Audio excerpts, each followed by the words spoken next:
Good morning class.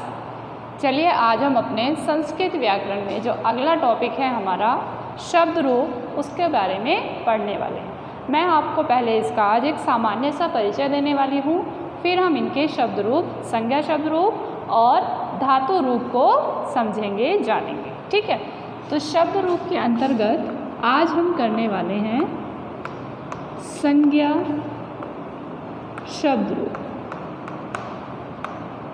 ठीक है, संज्ञा, सर्वनाम, विशेषण आदि के शब्द रूप। सबसे पहले इसके बारे में थोड़ा सा हमें पता होना चाहिए। सबसे पहले तो हमें किसका ज्ञान होना चाहिए? वचन।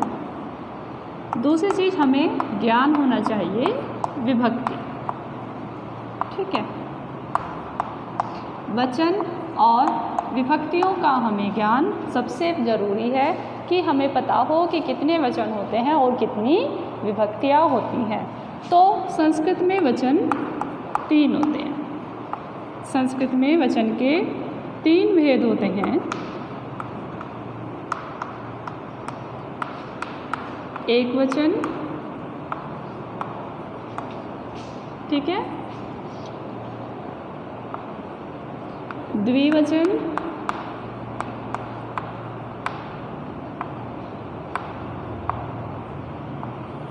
और नंबर 3 बहुवचन। ठीक है बच्चों, संस्कृत में जो वचन की संख्या होती है वह 3 होती है। एक वचन, द्विवचन और बहुवचन। एक वचन यानी कि एक व्यक्ति या वस्तु, ठीक है। द्विवचन यानी कि 2 और बहुवचन यानी कि 2 से ज़्यादा, फिर वो चाहे 3 हो, चाहे 10 हो, चाहे 100 हो। ठीक, तो संस्कृत में वचन इनका हमें पता होना चाहिए, 3 वचन होते हैं। दूसरी चीज़ हमें पता होनी चाहिए कि विभक्तियाँ।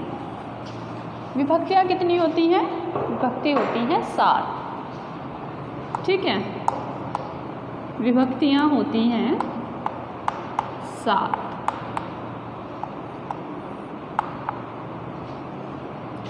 ये 7 होती हैं, ये 7 होती हैं।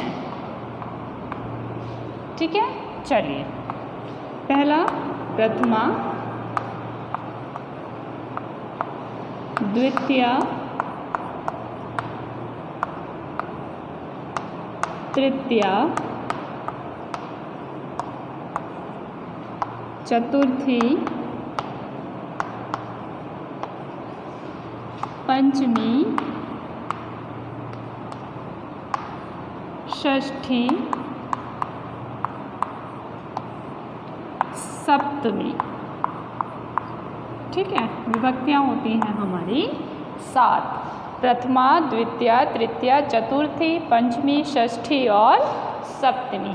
8वां होता है संबोधन। इसे संबोधन कहते हैं, संबोधन 8वां।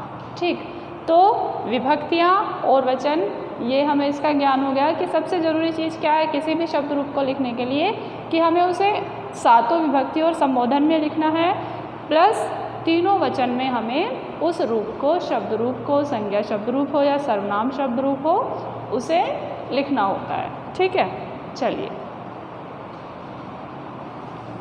अब कुछ और चीज़ें मैं आपको बताने वाली हूँ, थोड़ा सा ध्यान दें आप, कि जो आपके संज्ञा या सर्वनाम शब्द रूप होते हैं, ठीक है, आपके संज्ञा सर्वनाम जो शब्द रूप होते हैं वो एक तो होता है अकारांत। ठीक है, अकारांत, इकारांत और उकारांत। ठीक है, अकारांत, इकारांत, उकारांत। इसी में आकारांत होते हैं, आकारांत, दूसरा ईकारांत और इसमें ओकारांत, यानी कि ह्रस्व और दीर्घ दोनों। ठीक है, अकारांत, अकार यानी कि जब आप कोई शब्द रूप लिख रहे हैं, जैसे कि आपने लिखा राम, राम, तो जो अंतिम स्वर है वो क्या है? अ है। तो यानी कि जिन शब्दों की अंतिम ध्वनि, अंतिम स्वर अ होता है वो हमारे अकारांत कहलाते हैं। ठीक, आकारांत जिनका अंतिम स्वर आ होता है, जैसे रमा, यानी कि इसका अंतिम क्या है? आ है। अंतिम स्वर क्या है? इसमें ध्वनि क्या है? आ, तो आकारांत। ठीक, इकारांत जैसे मैं शब्द लिखूं यहाँ पर रवि, तो जो अंतिम जो स्वर है वो यहाँ पर है ई, ई आ रहा है तो इकारांत। ऐसे ही ईकारांत जैसे हम यहाँ पर लिख दें नदी, ठीक है, तो नदी में क्या आ रहा है? बड़ी आ रहा है, दीर्घ, तो ये ईकारांत। ठीक, ऐसे ही उकारांत, उकार जिनके अंत में उ होता है, ठीक है, जिनके अंत में, जिन शब्दों के अंत में उ होता है वो उकारांत कहलाते हैं, जैसे मधु, ठीक है, मधु। ऐसे ही उकारांत जिनके अंत में बड़ा उ होगा, दीर्घ उ होगा, वो आपका क्या कहलाएगा? ओकारांत, जैसे कि वधू। आगे समझ में? यानी कि जिनके अंतिम जो स्वर होते हैं वो जो होंगे उसी के आधार पर उन्हें अकारांत, आकारांत, इकारांत, उकारांत आदि कहते हैं। ठीक है, चलिए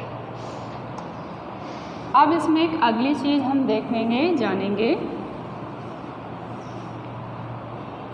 कि जो हमारी विभक्तियाँ होती हैं उन्हीं में हमारे शब्द रूप चलते हैं, चाहे वो संज्ञा शब्द रूप हो, चाहे वो सर्वनाम शब्द रूप हो।